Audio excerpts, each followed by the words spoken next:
Hey everyone, Editing Abby here, just popping in to apologize. We had some issues with Cassie's audio for this episode, so it is a little wonky, but hopefully by the next one it will be fixed. Now, on to the episode.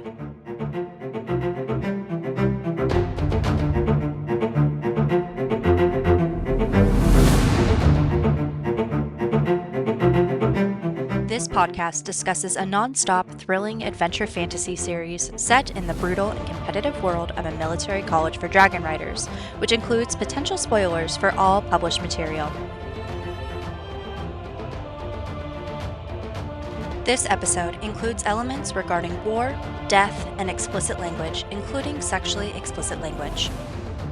Listeners who may be sensitive to these elements, cross the parapet at your own risk and prepare to enter the Wing Readers.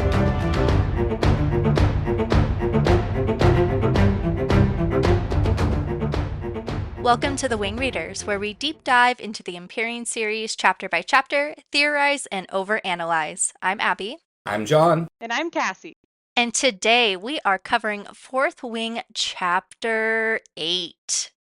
Friendly reminder that all published material is fair game, so please listen at your own risk. There will be major spoilers. All right, we are going to enter into our battle brief with a little pod news. John wanted to share some information with us. As was promised, I have gone through and tallied the number of times that I have listened to the various Empyrean book series novels titles. We have the numbers. Drum roll. What the hell? That was... That's one way. Chibi, chibi, chibi, chibi, chibi. That's not what drum sounds like to you.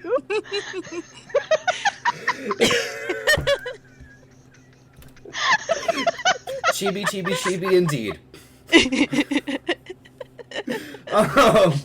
So, looking at just the original books, not the dramatized adaptations, I have listened to the first book, Fourth Wing, 5 times, the second book, Iron Flame, 10 times, and the Jesus. fourth book, Onyx Storm, 4 times already. I need to make clear, it came out 4 months ago. How did you... Okay, how do you Yeah, have time yeah. for this? I have nothing but time to put audiobooks in my head while I'm sitting at my desk trying to work out complex economic How do you formulas. listen I to a need story while studying? Like, I couldn't do both. It's just algebra and calculus and linear algebra and soul crushing. Okay, I was going to say that there's no way I could do that, but I do constantly listen to audiobooks or podcasts while doing like logic puzzles like Sudoku and like Nanogram and like those kind of things. If I do anything with a language though, like if I try to do my Wordle Yeah, or you my can't- connections on the New York Times app, yeah, you I can't, can't like, do listen both. to words Yeah, and no, do a words word are thing. hard. But, Oh. I don't know, at a certain point, when you're doing a certain amount of focusing, or at least for me, if I am focusing, it doesn't matter if they're the same or different part of my brain.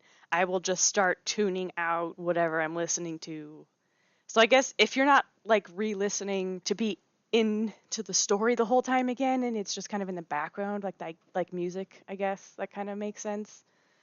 But I don't do books that way. There's also that I benefit. also just don't read books much. Which is a crime. Although I do have some thoughts about these books in particular that will come up at some point. So clearly we can see if there's any doubt whatsoever. I got to the second book and I realized there was a story here. There is a mystery here and I will solve it. I will be a detective. Channel your inner Agatha Christie. I can do it. So how many times did you read the physical? I think I've only read the physical books a couple of times. I think I've read Iron Flame physically once, Fourth Wing twice, Onyx Storm Wow. once. So I read your books more times than you did. John, for the pod, are you re-listening or rereading? For the what? For the pod. Oh, I am re-listening. I will, again, Okay. because I just, not that any of us have quiet lives, but I just don't have time. I don't have time right now to I read need a to do it book. physically or I won't have any way to keep track of my little, like I have little sticky notes all over Same, same. See, and this is the PhD for the win. I'm doing it off the fly. It's all Yeah, in see, my I brain. tried that, and it makes for a very stilted podcast. Normally, when I annotate books, I'll do sticky notes, but I don't like to write in them because I'm a purist and I just really struggle with that. But because I bought this copy, like, especially for the podcast, I am going wild with my highlighting and writing in the margins, and I'm It's having like just being in a grand college old time. again. So I can't wait to. I know. I can't wait to like revisit this copy specifically and maybe like do another reread once we have the fourth book and then the fifth book. And being able to add to the notes of like, oh my God, I can't believe that Yeah, this came back. Like, it's going to happen. It's going to happen. There's so many little Easter eggs already where I'm like, oh my gosh, this comes back in a major way. maybe I'll feel better about writing in mine once the rest of the household reads it, because I don't Oh, want to fair. like, Yeah. Spoil it. or yeah, I don't want to influence what people notice or like resonate with Sure. the first time through. Drew did say he will read it so that he can come on. Okay. I need to start working on Tyler, I'm just man. warning you, 15 years from now, your son's going to be like walking by your bookshelf and he's going to notice this random copy of Fourth Wing. He's going to be like, oh, isn't that weird Dragon Rider book that everyone was super excited about a long time ago? Maybe I'll read it. And your son's going to just like have to go through reading this book through your annotations because he's not going to realize there's other copies. His mother just writing swoon all the time. All right. We're going to send it right on back to John, our resident scribe, so he can break down our epigraph. We are given what is going to be one of our favorite quotes, at least for the next couple of episodes, which is, there is an art to poison not often discussed, and that is timing. Only a master can properly dose and administer for effective onset. One must take into account the mass of the individual, as well as the method of delivery. From The Effective Uses of Wild and Cultivated Herbs by Captain Lawrence Medina. I wonder what this could be for. Because remember, we have a fool with fondly berries. We do. We do. Mm. And now we too can go check out her book from Killing from the library. I know, John, I know you mentioned that you wanted to create a little compendium of all of the herbs and their things. Are you doing that? I don't know if I have it quite put together yet, but I'm gonna figure out all. Okay. Just like I'm tracking all of the dragon hatching grounds, the traditional historical dragon hatching grounds. I'm tracking that shit. I see you, Rebecca. I see you. Anyways, now we can go over to Cassie to discuss some of the Gaelic pronunciations that we will see in this chapter. Okay, we've got two in this chapter, and they are both about dragons. So the first one we have is going to be hard to pronounce correctly. Okay, so the first one we've got, I'm going to say Grian, because that is the regular Scottish Gaelic word, and that means sun. So this is for the red scorpion tail that shows up in the chapter. The way that it's written here with the H after the G, the H is this special weird thing that happens in Scottish Gaelic words when the word comes after another word that ended with a vowel. So let's just take like the word for very, glé. So for example, the word for good is ma. You want to say something is very good, it's gleva. So that there's an H that slips in there that changes the first letter of the word into its softer, what's called its lenited sound. Okay. Unfortunately, for a lot of letters, what that means is it turns the sound invisible. Or inaudible, I should say. So the G is one of those that kind of just goes away after the H is applied. So it would just kind of be pronounced like Rian. Which I don't think is what she's going for here. I'm scrolling now because I'm trying to figure out what you're pronouncing. It is on page 93. If you're looking at the ebook, You I can don't know also if... pull up my document with all of the... Yeah, no, the audiobook definitely calls this Grian, and as we just learned, I would Grian? I would be the source of that knowledge. Yeah, so I would say like Grian, something like that. John, as our most learned fourth wing scholar, do you know if we find out who bonds this dragon? This is not a name we're familiar with. Okay. Yeah, I didn't remember this Because, like, one. you think about the red scorpion tails we are familiar with. You've got Bathe, which is Jack Barlow's dragon. You've got, oh god, what's the name of the one red scorpion tail that's bonded to or not Kaori, to Varish. Varish is red scorpion tail, but that was already pre-bonded. They don't, short of Imogen, I don't know if there are very many riders bonded to red dragons in Imogen or in Violet's immediate circle. Like, Okay. you had Liam. Liam had a red scorpion tail, but that was D. Or Day. Day. Yeah, there's not a lot of red scorpion tails. If anything, I don't think we've found out Sloane. Sloane bonds a red dagger tail or scorpion tail as well, just like her brother. And we don't know who That's right. Sloane's dragon is. Okay. Oh, we don't ever get the We'll have name. to keep Okay. an eye out for that. Editing Abby here wanted to jump in and give some corrections. Unfortunately, we didn't get all of these dragons correct. So first of all, motherfucking Jack Barlow bonds an orange scorpion tail. Varish has an orange dagger tail. Liam and Sloane both have red dagger tails, and Imogen has an orange dagger tail. Also, we do know Sloane's dragon's name. Her dragon's name is Thwart. Unsure if I'm pronouncing that correctly, but that is what I've got. So back to us being confidently incorrect. And so there could be an argument to be made here that Grianne or whatever was possibly approaching this threshing to consider Liam. And when Liam was claimed by another dragon, he waited a year and bonded his sister instead. So if we were Totally possible. gonna try to loop something through, that's the only way I could see this dragon fitting in. Okay. You said that it means sun. Yes, it means sun. And the how you Are we talking sun in the sky Sun or in- sun as in a child? Yes, sun in the sky. Okay. This is one of the words you do learn pretty early on in Duolingo. Well, you learn sunny, not sun. The word for sunny is grianach. Okay. And so I was just thinking as we were setting up for this, like, about today's weather, how it started out really nice, then we had that, like, half-hour crazy thunderstorm. And so I was double-checking some, like, conjugation and stuff. And so today, vai grianach agus harove grianach. It was sunny and it was not sunny. Snaps for you.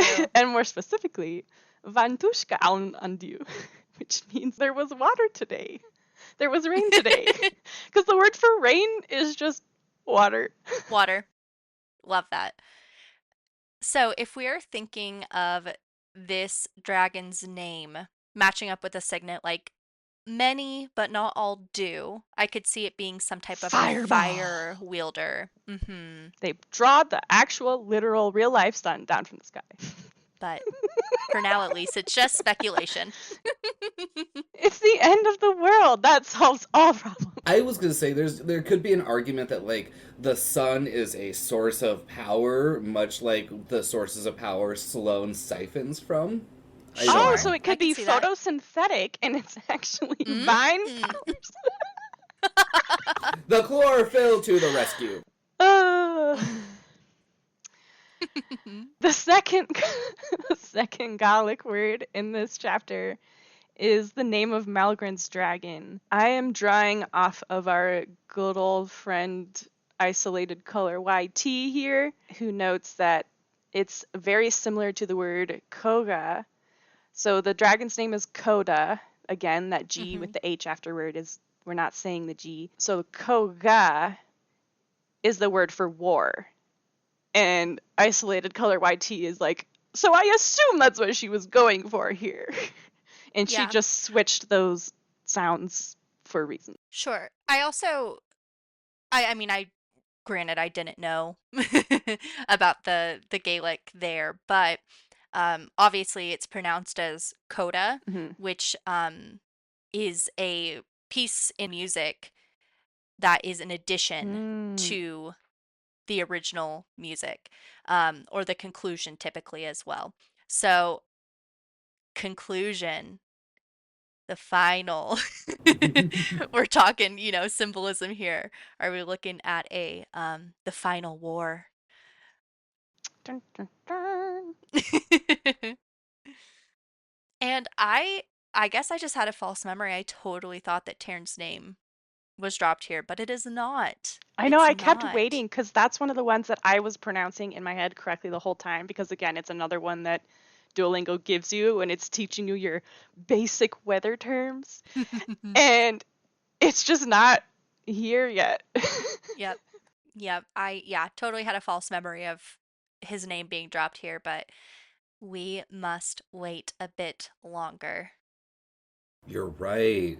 Because we totally get we're ahead. I'm not gonna. Okay. We talk about Sigale again, or Skyle. Ugh, I when I'm editing this, I'm like, I'm just not consistent at all, but that's It's okay. not required. We are a pronunciation inclusive podcast, as a reminder. So, well, there's much, much to discuss in this chapter. So, I think that we should go ahead and get started with chapter 8. Cassie, if you would do the honors. Alrighty. I have very few notes before I get to my first comment. I have so many notes. I apologize in advance. Okay. So we're starting out. She's back in the dorms. She's getting dressed. She is correctly putting her vest over Okay, her wait. shirt. Before I have a note already with the second word. The women's hall. So this says to me that each floor for the first years is split between genders, and we know that Rebecca likes inclusivity and likes representation.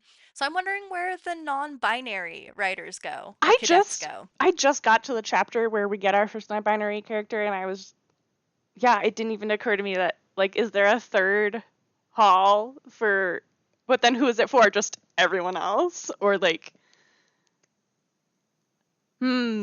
Honestly, probably Rebecca didn't think of this, but that's where my brain went. I was like, That's okay, very fair. What about our non-binary friends that want to ride a dragon? Also, I'm wondering what the purpose of the gender segregation is here, because we know that everyone is, like, first of all, jumping between quarters anyway. Mm-hmm. And also, people are openly queer. Like, that's not an issue in this world, so, like... And it also seems like they just are more open and accepting about sex than our society tends to be. So for me, it is a holdover from Rebecca's own experience with the military and how our military system is, where it is segregated by gender. So that would just be my guess, is that it was kind of like a knee-jerk way for her to write this setting. Yeah, probably just a familiar thing she didn't really question. That makes a lot of sense given the fact that her husband is also former military with numerous tours. Yes. Wasn't she writing this while he was deployed? Yeah, because she couldn't sleep at night. Yeah. Mm-hmm. Do you think it made her feel better to imagine him fighting dragons instead of other people? That I don't know. Okay, well then we get to... Our shirt is on now, and... Sorry. I actually have one more note. Oh my goodness, So the fact that she had taken her dragon scale vest from where she left it to dry means that she probably wasn't wearing it last night. And I'm like, wow, Violet, we're already getting pretty confident, aren't we? Well, she's gotta clean it sometimes. Sure, but I feel like at night, like, maybe she's still just putting too much faith in the codex, where it's like, you can't be killed at night, and maybe no one has been killed while they're sleeping, so she is feeling kind of that sense of like, okay, I can let my guard down a little bit, but I'm still just like, ugh, that's risky. There are people who have avowed publicly that they want you dead. That is true. Yeah. That is true. Well, I think she learns that lesson eventually. Okay, we're about to get to my note now. Sorry. Which is the one I've been working towards as well. My favorite line of the chapter. Well, I don't know where you're going, but I'm getting to this comment that she makes about how she's getting pretty good at tightening the laces behind her own back. And I'm just wanted to. I'm behind you. I'm after you. Okay, okay. This just made me think of how much I used to rely on like zipping my own dresses up, Mm-hmm. and how like I've seen other people talk about that, and how that's like I always kind of knew this, but that's not just a thing that everyone can do. Yeah. Yeah, I very much the same. I've always been able to kind of finagle my own things up, and so everyone being like, "Oh, will you zip my dress?" I'm like, "What is that?" Where you just You like, can't just bend your arm all the way back around and then bend the other one down to pull it up. mm-hmm, mm-hmm. So I just thought that was a nice little actual hypermobility detail in the story, and I related to that, except for now I have stiff shoulders and more fat in the way, so it's harder to reach. Same, same. I think that John's comment is this next sentence, the Oh first yeah. sentence of the next I'm sure paragraph. it is. I'm sure it So is. we are officially done with the first paragraph of chapter 8. John, would John? you like to read the next sentence? And then, of course, John's favorite part of this, at least one of them is getting a few much-needed orgasms. Because, yes, the world is nothing without a Noted. few good orgasms. Sorry, I have to go Mm. back to the previous paragraph. This sentence is relevant because Rhiannon is missing. Yep, yep. And I don't know if it's like, We know where she is, we find her. yeah, no, I was just trying to think of like, is this just her speculating about where Rhiannon is, or is this also her being like, well, if not me, at least somebody? I think that Ree's probably pretty open with Violet about what she has been getting up to in her free time. I think Yeah. that she's confided in her bestie. Sure, that's not what I was getting at. What are you getting More, at? I just meant like, is Is that Violet just, upset that she's not getting the orgasms, or is she yeah. just commenting, at least someone in this world gets some? I think that she, at this point, only has eyes for two men, and she. That doesn't mean she can't be like feeling stifled. Sure, no, I think that she probably is feeling stifled, but she probably in her head is like, well, I got my life to focus on here. I also noted that this is a scenario where she points out that, like, yeah, everyone talks about curfew, but no one ever enforces it. And then I wrote, see previous chapter. Yep. Yep. With before your wing leader finds out that you're breaking curfew. um no one really cares Except except for Dain. Dain. He cares about every rule. Yeah, but now she's thinking positively about Dain while she braids her hair. Cuz she still thinks that she wants him. Yeah. Mm-hmm. And he definitely still wants her because his eyes light up and he says good morning. He really appreciates seeing her when he's not on duty, Mhm. which then reminded me of being in the actual college dorms and how there are, like, the RAs are sometimes on duty and sometimes not.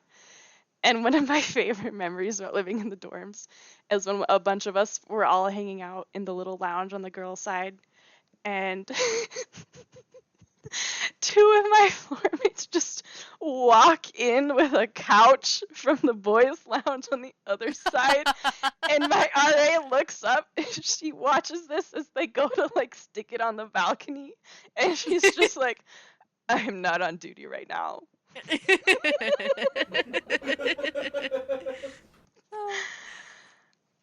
Hmm. Ah, okay. So he's talking to her. He's appreciating seeing her.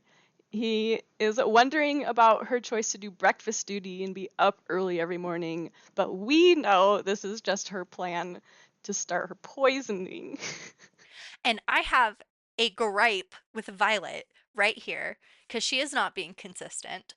She says that she misses the extra hour of sleep she had before they chose their assignments last week. And I said, you are already going to choose breakfast assignment because you are used to the scribe schedule, ma'am.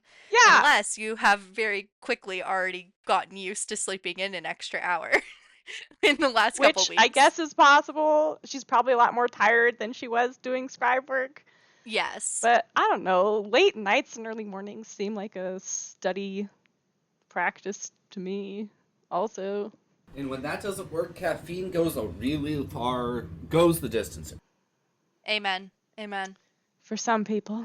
Hey. Actually, yesterday was it yesterday? What was yesterday? Friday? Thursday. On Thursday, I treated myself to a double torture from Dutch Bros, which is a quad shot vanilla latte, which is my favorite.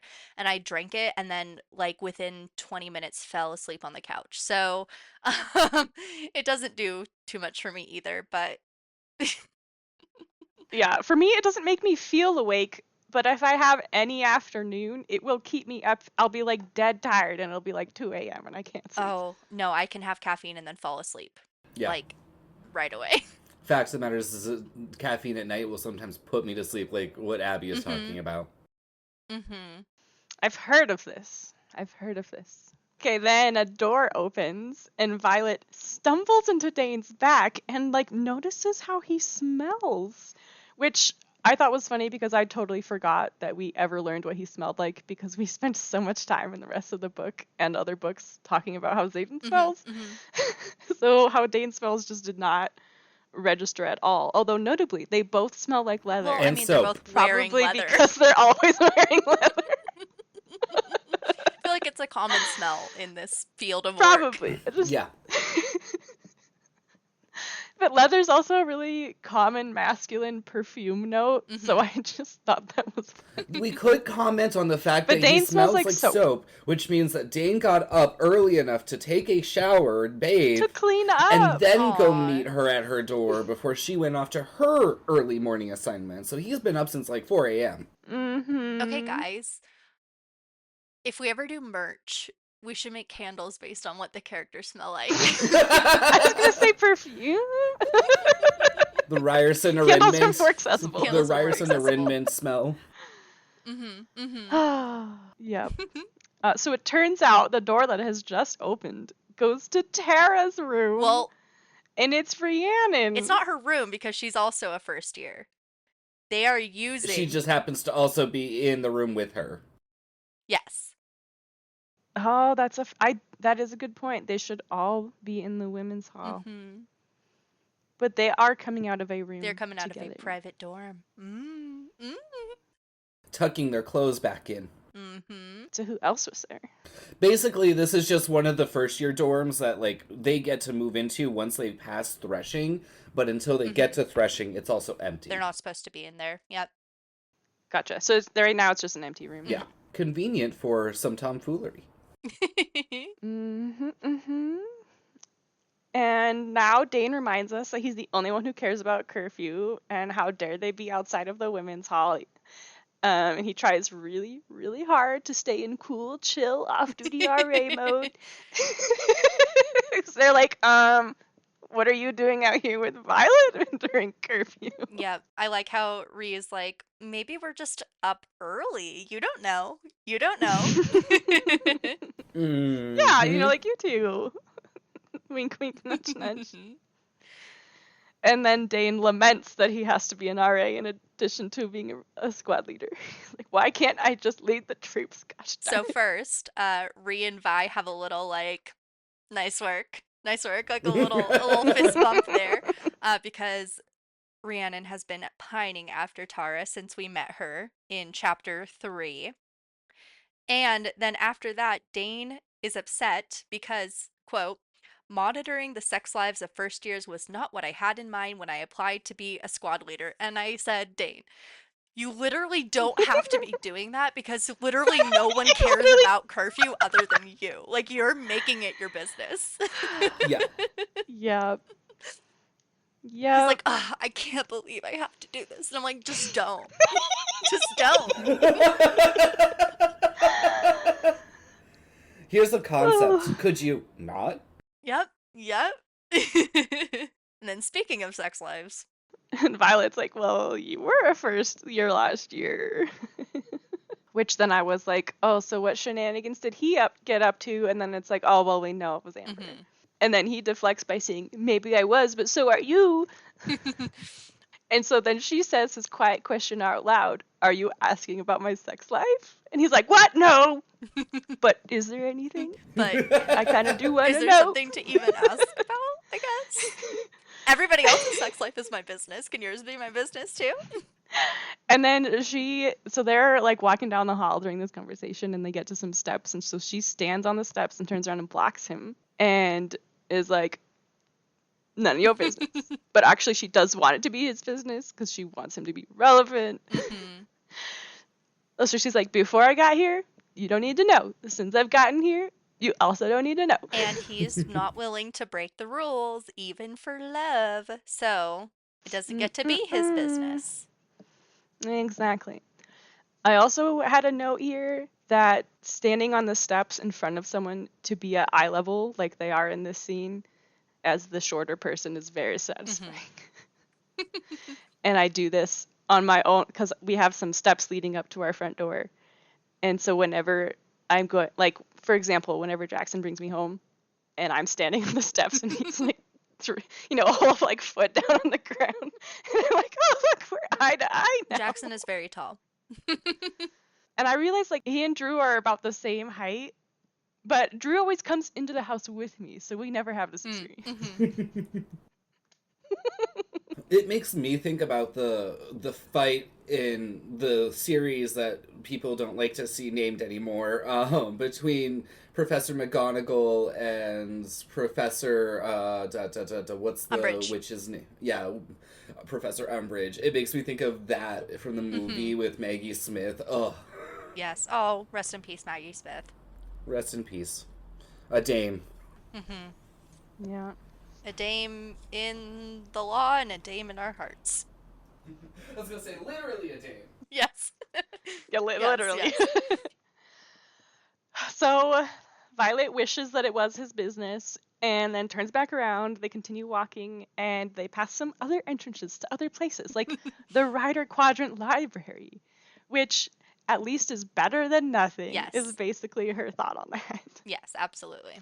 Dain asks if she's going to be okay with the challenges starting again on the mat today and is worried about her despite she has started to train with Rhiannon.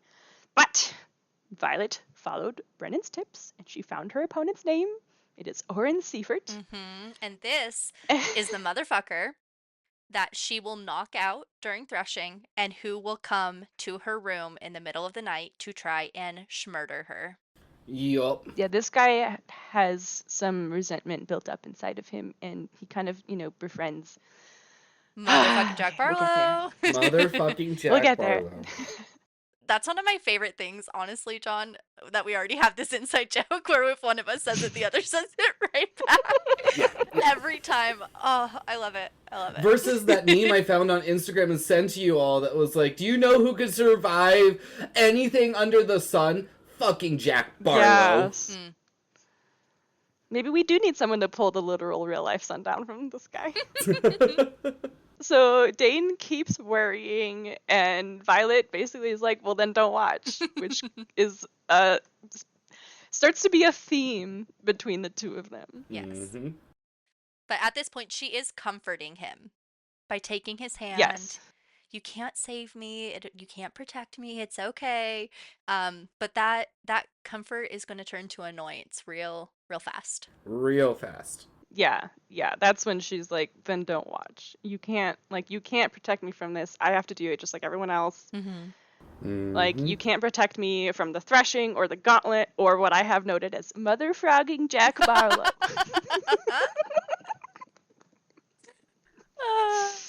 Because then, on the next page, Dain is telling her to watch out for mother flipping Jack Barlow as if she doesn't already know. Mm-hmm. But he has to remind us he's already killed several people. He is quite effective. He is. Well, I wanted to ask you guys about this. Like, do you think, what would be the benefit of him killing people on the mats and drawing attention to himself like this if he is indeed already Venom?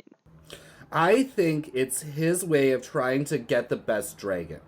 That's what I think too. And I actually have a note later in the chapter when we're talking about Tern, is I think that his goal is to A, bond the most powerful dragon possible, and eliminating his competition is one way of ensuring that. and 2, Mhm. not just bonding the most powerful dragon to bring the most powerful dragon to His side. the bad side, the dark side, but to Mhm. also manifest the strongest possible signet that he can. Okay, so you think this is just the strategy of like eliminating the competition? That's what I think, yeah. Yeah. Okay. And it doesn't obviously turn too many heads, like, because that is a tactic that It's people not an already use. Yeah, it's not an uncommon strategy. So after noting about all of the deaths, Violet says, then the dragons are gonna love him. Dain reminds her again to steer clear, which surprises her after how Xaden advised her the other night about, yeah, just face him head on with pointy objects. Literally, the throw a few daggers at his head approach. Couldn't hurt anything. We will see very shortly which approach she takes. I am holding it together because you're almost at the part that I have to, I have a lot to say about. Oh, yes. So. Okay, so at this point, I wanted to make a note about how, in my first read, how much I just hated the love triangle setup that was starting here. Mm-hmm. I'm glad that it kind of petered out and fell apart, but it was definitely being set up, and this is about the point where I was like, can't we just let her be an independent woman? So I need to ask you really quick. Are you sure we're done with it? Yes. I'm not. Okay. With Dain. I think with Dain at the very, very least. We can talk about that later. For now, in the books that we have, we're done with it. Mm-hmm. I am a Slain shipper. She wants Sloane to get with Dain. Oh, I have heard this one. Yeah. I don't know how I feel about it because I don't really have feelings about it. He killed Liam. Indirectly. Anyways. So this reminds Violet that she feels guilty about keeping the Marked Ones, the Gathering, a secret, especially from Dain, because she's never kept secrets from him before, but she's going to get real used to that here. He emphasizes that she needs to steer clear and hope Barlow just forgets about the whole thing, to which she says, do most men forget when a woman holds a knife to their ball? Okay, but before this, she is thinking about Xaden. She's also thinking about the meeting under the oak tree, but I think mostly about Xaden. Violet, did you hear me? Dain asks, lifting a hand to cradle my face. This, I believe, I am 100% convinced this is the first time that he accidentally reads her. I know that we talked about it in a previous chapter, but I think this is it because he drops his hand and shoves it into a pocket of his pants. I think that he unintentionally, at this point, gets a glimpse of Xaden, a memory of Xaden. And I feel like this is confirmed a little bit later in the chapter when they're on the mat. She looks over at Dain and he is glaring at Xaden. That's true. And I'm like, okay, they already don't like each other. Sure, they don't probably get along, but he is out of nowhere super antagonistic towards Xaden. And then in chapter 9, which we're not going to get to today, obviously, he is like questioning Violet, like, what do you mean? Why would you know? Why would you know about what Xaden's way is?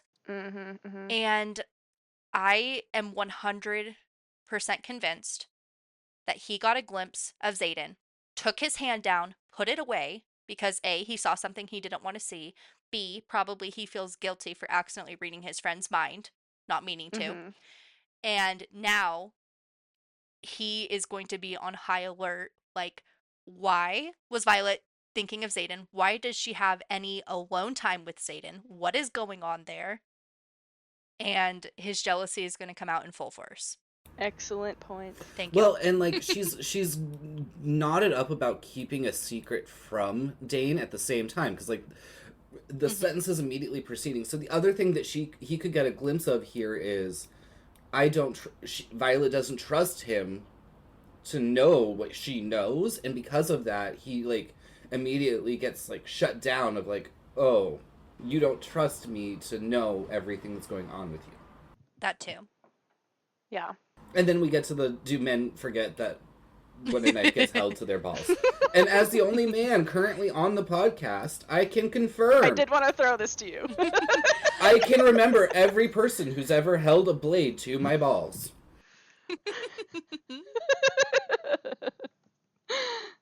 So Dain concurs. He's like, I guess not. I guess people remember that.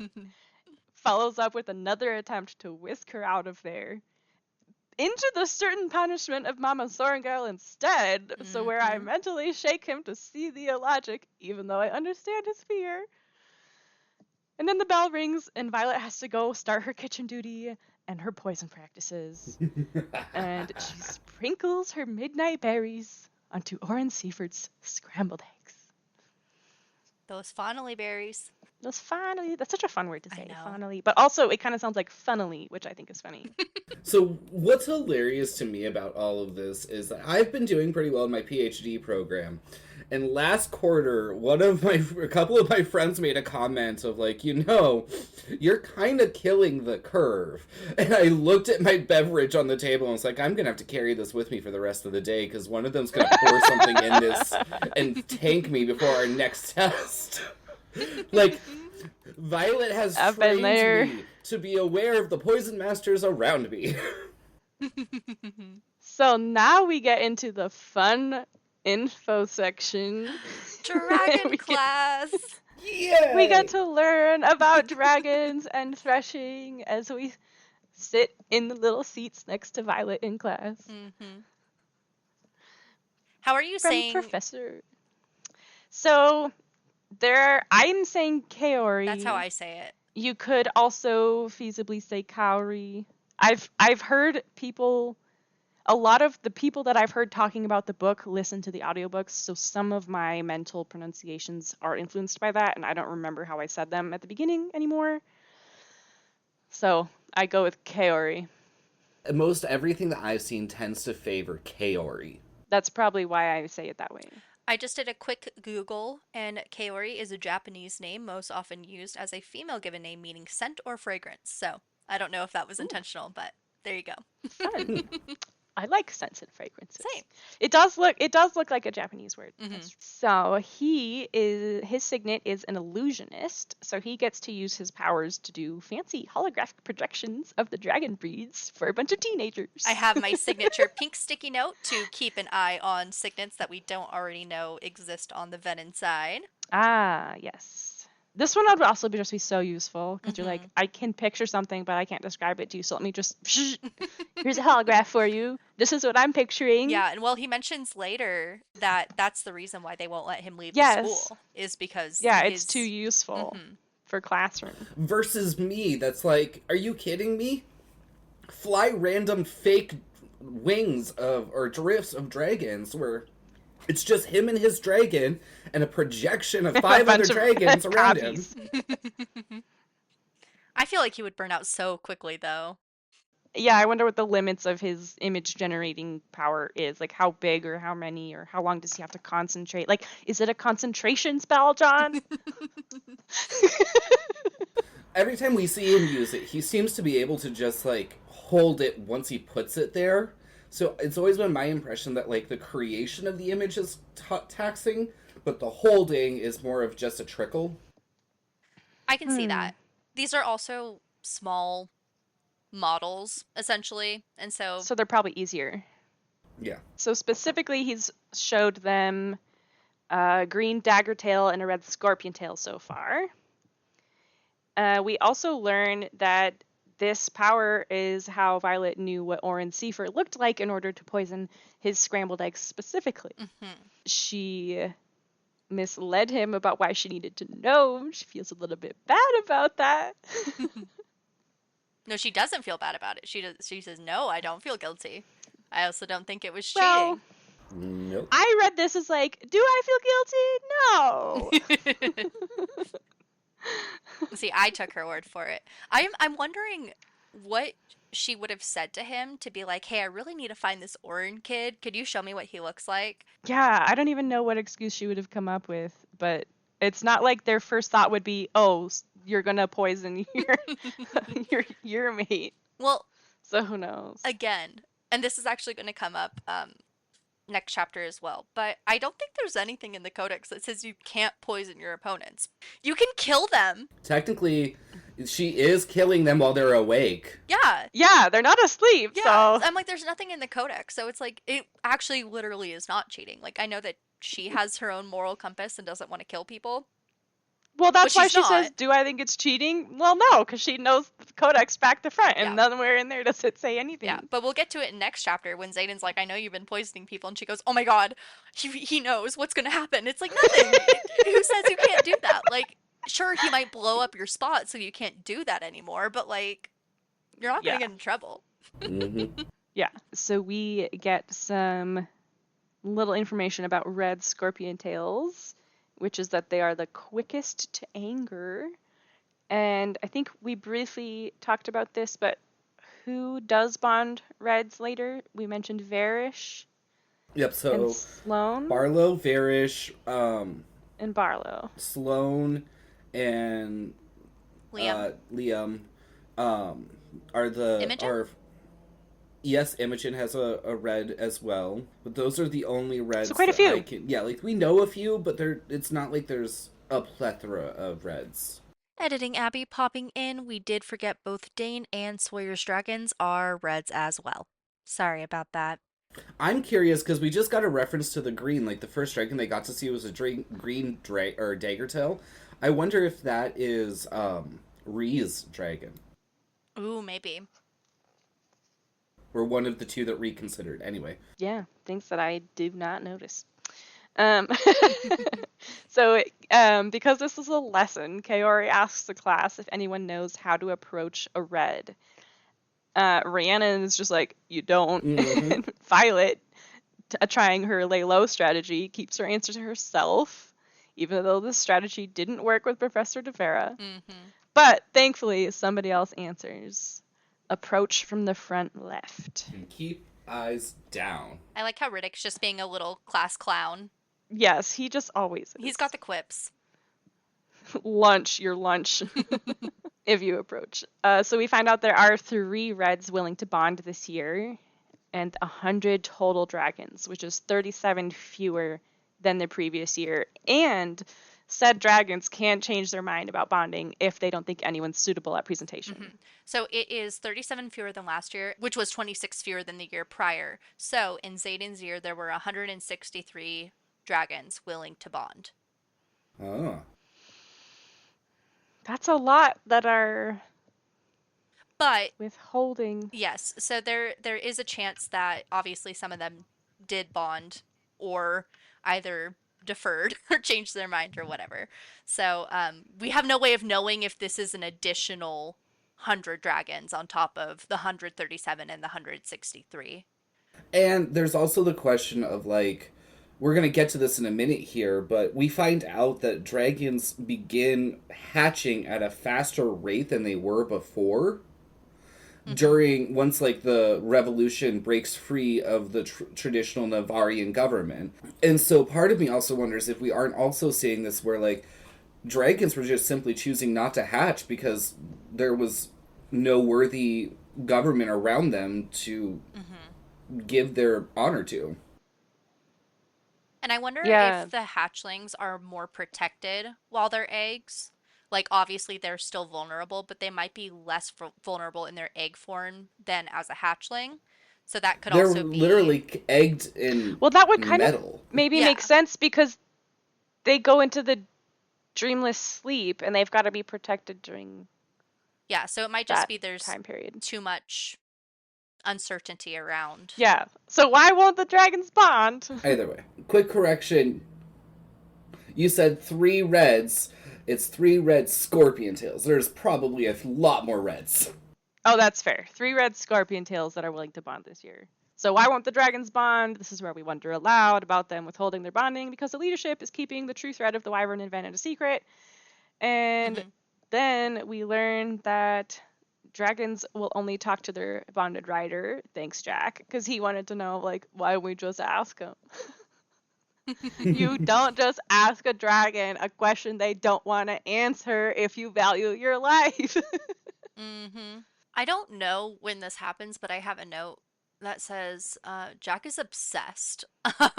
Where I think it is.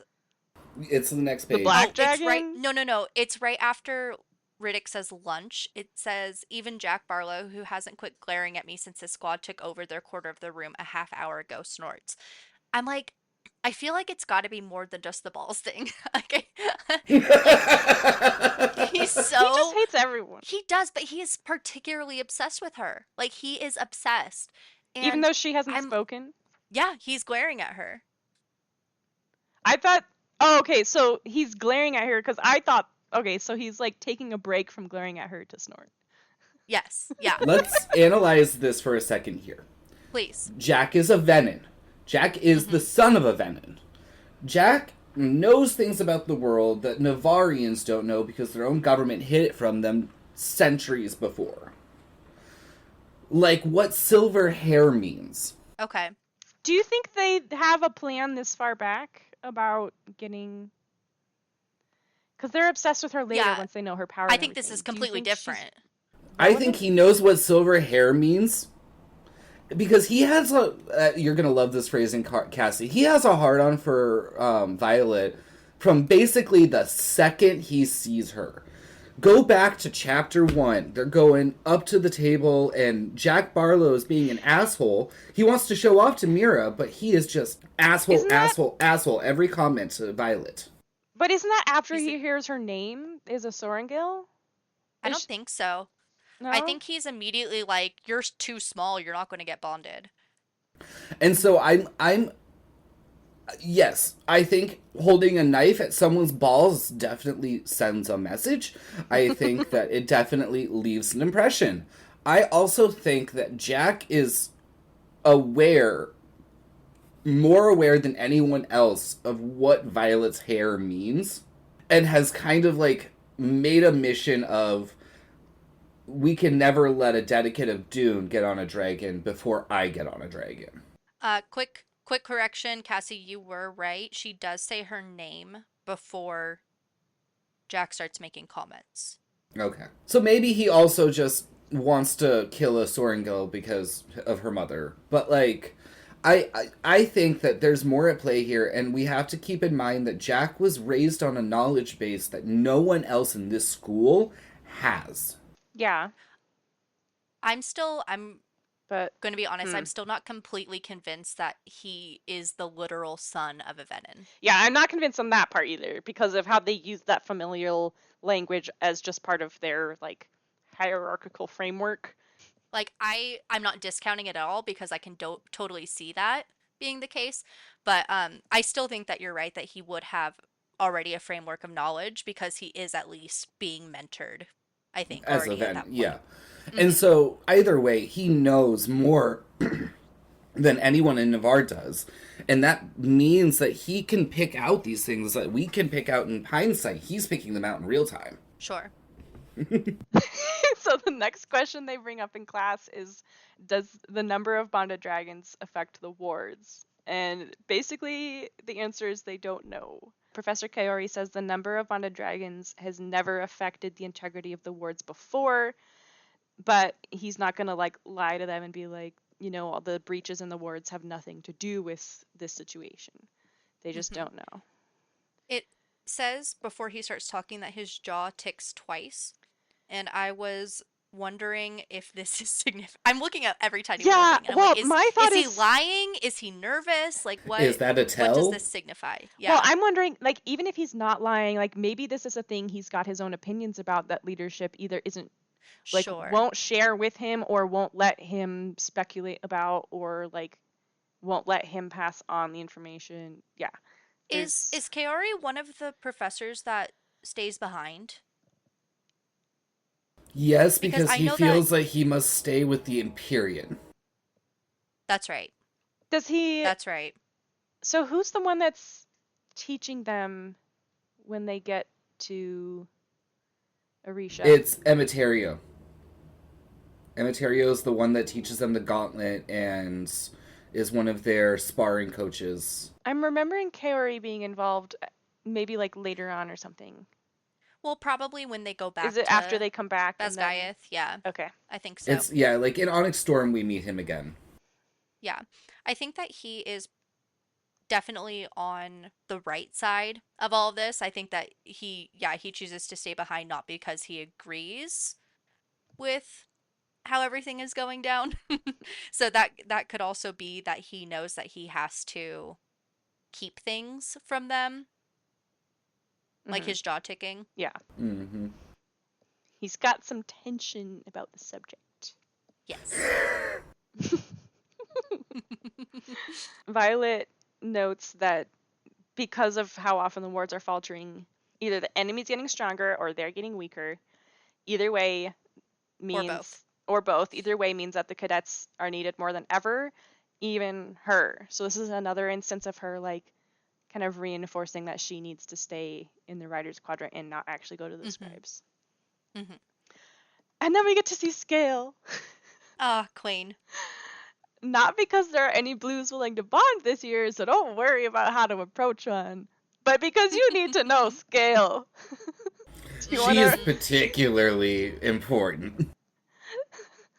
I love her description. Ruthless does not begin to describe her. Do you want to read Rydok's line? Oh, so you can fucking run. Yep. Gotta know who this bitch is so you can run. Yep. Yep. Yep. I find it so interesting that when Kaori's talking about her, she doesn't even abide by the dragon laws, which is wow. Yeah. She's a queen. In particular, she's one of those characters that I feel like basically the extent of her power is the extent to which she can enforce her power. And that's pretty fucking far. Basically, what can Mm-hmm. she get away with? Yeah, it's I've read another book where there was a comment that was like, your ability to smoke in this building is proportional to your ability to defend your smoking implement. Yeah.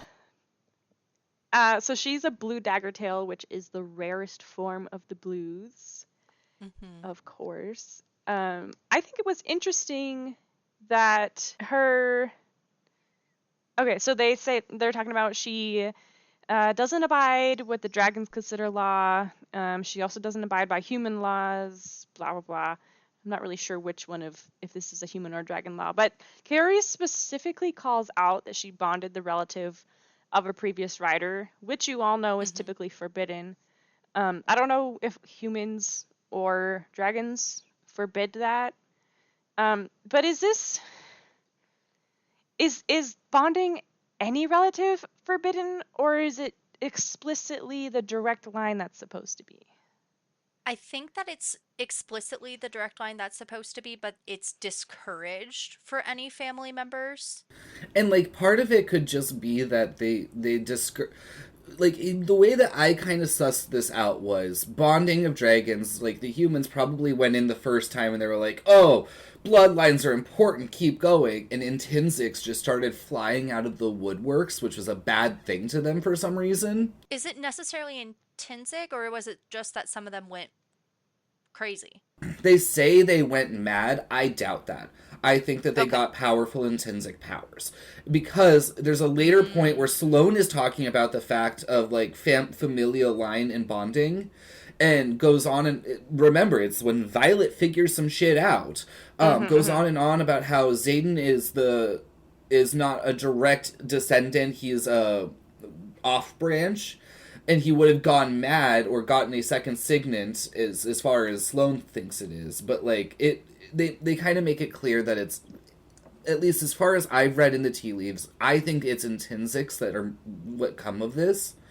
And so Okay. the humans went to the dragons and are like, we're just going to keep killing these riders if it keeps happening. And the dragons begrudgingly agreed that they wouldn't bond family lines anymore. Real quick, do you think they all became intensive? Because we know that the other like marked ones have second signets, but not all. Like they're not intrinsic. Only Xaden is. Do you think I it's think just it in said like this? 50% or 25% or something like that went mad. So I would think So it would we be think that. that went mad is just the ones that went mad are the ones that were intrinsic that are being covered up, but it's not like everyone is intrinsic.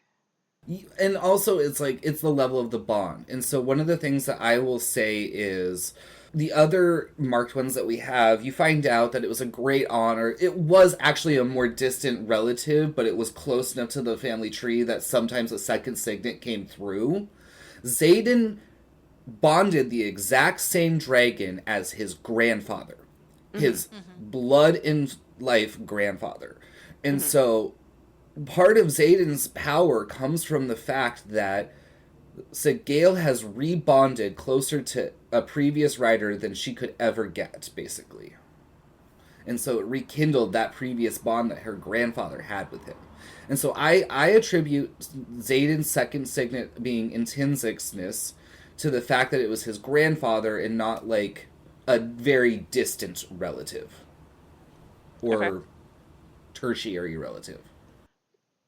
Do they just not know or realize, or is it just irrelevant to this conversation that other dragons are also bonding relatives of their previous riders? Like, it's not I just think Scale in those doing cases this. it's distant enough, or at Yeah, least like long ago enough that Okay, they so they it's seem to just be doing a good enough job hiding it. They also comment on that Nonic Storm where they're like, they've done a good enough job that either Basgiath doesn't have completely accurate records, or they've gone far enough in history that no one has made a connection.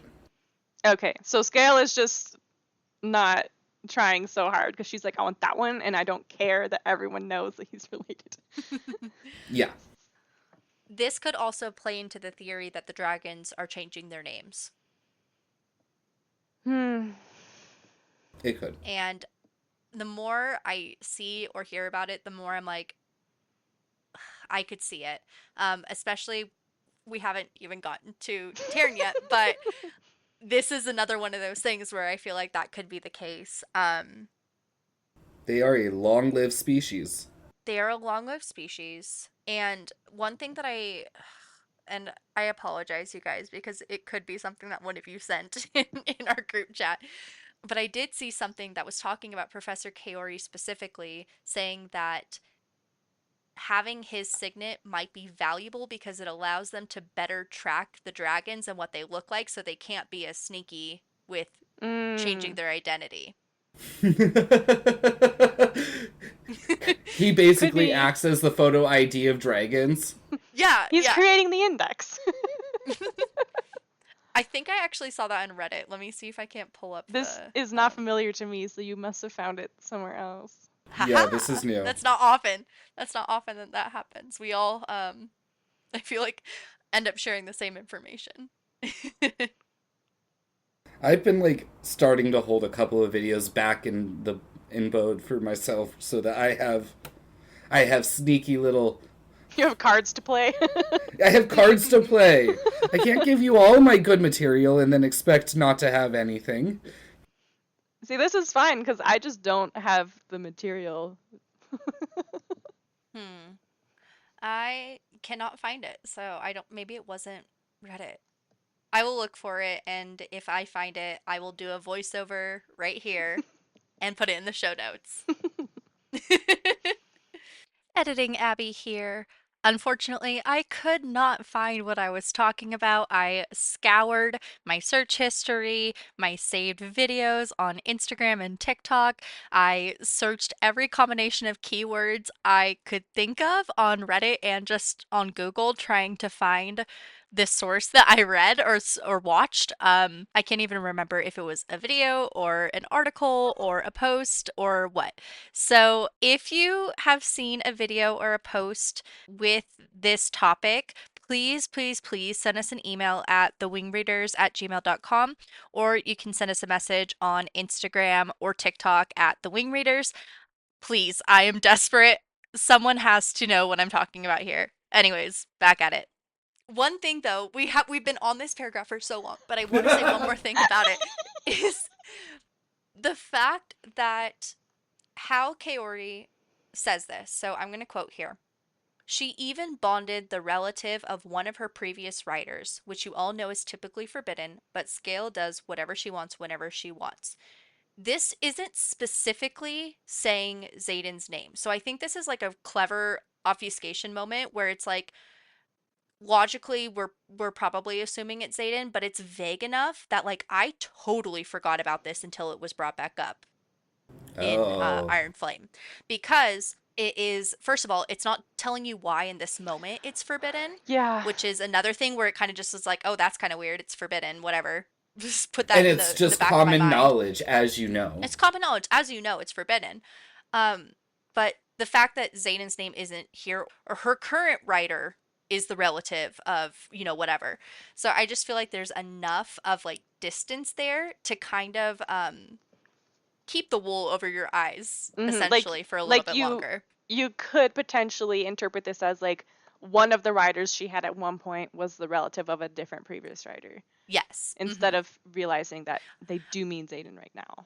Yes. I think that not having Xanon's name there helps it to kind of blend into the rest of the conversation Mm-hmm. and not stick out. That Yeah. is a good point, because I don't know if I ever caught that. Um, And it's kind of nice of Kaori to not throw Xaden under the bus and be like telling all the yes. Yeah. first years, oh, and this one third year that everyone hates also has, like, his dragon broke the rules for him. Yeah. So we are told that she is basically the most powerful dragon. And so then we get Violet thinking, well, then of course Xaden's super powerful too. Like, no wonder he can do all of these crazy things with shadows. Tiny correction, she's the most powerful blue dragon. Most powerful blue but, dragon. But Right. one of the most powerful dragons, absolutely. It says, yeah, so he's saying like all the other blues are out fighting over here. That's why you're not going to see them this year. They're all intimidating, but Scale is the most powerful of them all. So she is literally the most powerful blue dragon. And she chose Xaden. And the blues have a nature of going to where the fighting is most intense. I want to call that out. The blues always go where the fighting is most intense. So I just appreciated this moment of Violet thinking about how powerful Xaden is because of his having the most powerful blue dragon. And he had mercy on her and didn't kill her. Swoon! JK, it was actually the deal with his mom that forbade him from killing you, but we can think of it as a cat and mouse game. He was also He still thought about struck it. by her. I just love that she has a little kernel of warmth that she's like, no, go away. That's not appropriate. Far away. So then somebody asks about the black dragon. And Jack's like, I want that one. Mine. Yeah. So there's two black dragons. One of them is General Malgrin's See, now I can't remember. Coda. That's the right name. Coda. And the only other one is a Morning Star tail, which is like having a club with spikes at the end, he says. And he hasn't been seen in a while. This is where the first time I read this, I was like, oh, so that's going to be Violet's dragon. Exactly. I had the exact same thought. I was like, okay, classic. Like, I know this isn't a young adult series, obviously, but this is a very classic, like, oh, our young adult heroine is going to get the most powerful dragon she's and the most powerful one. magic. She's the chosen one. And I'm not mad about it, but I was like, and we'll get to it when we get to it, but there was a moment where during presentation and she sees Andarna, Yes. I'm like, oh no, she's gonna get the golden dragon. Yes, I did the same thing. And then it's like, oh yeah, she's gonna get it. I had the same process. I was like, right here, oh, she's getting the black one. At presentation, oh no, that's the new shiny one, she's getting that one. And then she gets both, and I was like, okay, so that makes sense. I was actually right on both counts. Cool. Yep. So I was actually double right. Yeah, carefully. I literally did one. On your point about the YA thing, like, I think that's interesting because this, I mean, obviously is not YA, but it's written.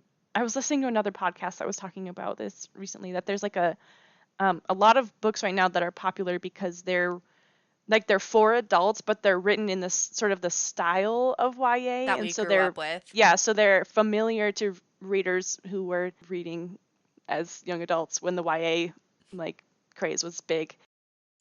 Think like Twilight, Hunger Games, yes, Divergent. And also it's a very easy style to get back into reading with if you like have been an adult who hasn't been reading for a really long time, or say you were like in college doing like college-y reading and now you want to actually get back into fiction books and novels and stuff. And so I thought that was a really wholesome take about the value of easy read books like this. There is, on the flip side, though, a slight problem with how it reads, because I've seen multiple people getting upset because they gave this book to their like 13, 14-year-old kid thinking it was YA. And I'm like, I mean, that's a little bit on you. Like, there are places you can look up content warnings. There's content warnings in the beginning of the book. Yeah.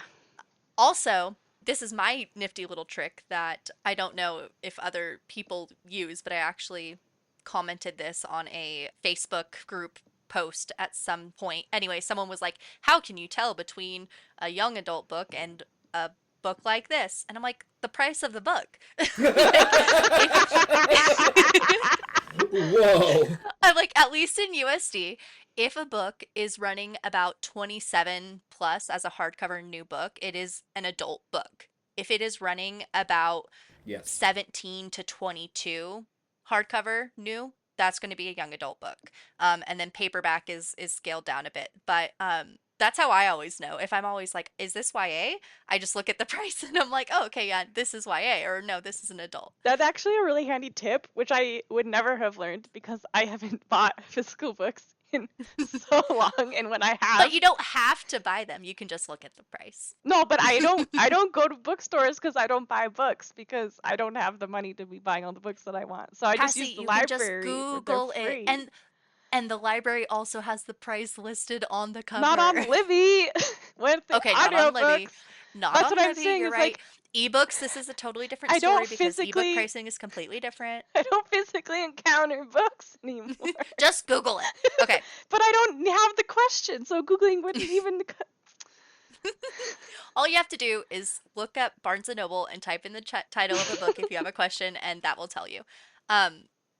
Unfortunately, Theo is awake, so okay. I do have to go. Before you go, okay, yes, please. I want to drop this quote because I found it, and I'm trying to figure out exactly what page it's because I found it in a different copy in a different way. But the quote is, "It's been ages since I've honored the color of my scale in such a manner." From Dain, Onyx Storm. All the talk about Segale. I'm like, if there's anyone else who would say such a ballsy thing, it would be Segale. Mm-hmm. Mm-hmm. Okay, we are coming to a stopping point. Just for posterity, we are at the point where Kaori flicks his wrist and Dain takes her place. So we will pick back up tomorrow and hopefully get through this chapter. And I really want to do chapter 9 tomorrow, you guys. I really, really, really want to do chapter 9 tomorrow. We will do our best. Okay, then you guys gotta really hold it together when we get to the mat. I can't. Cassie, I won't be able to. I'm like chomping at the bit already.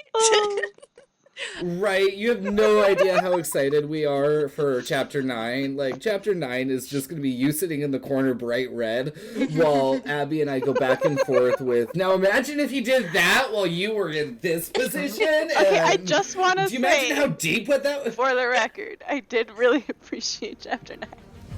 Okay.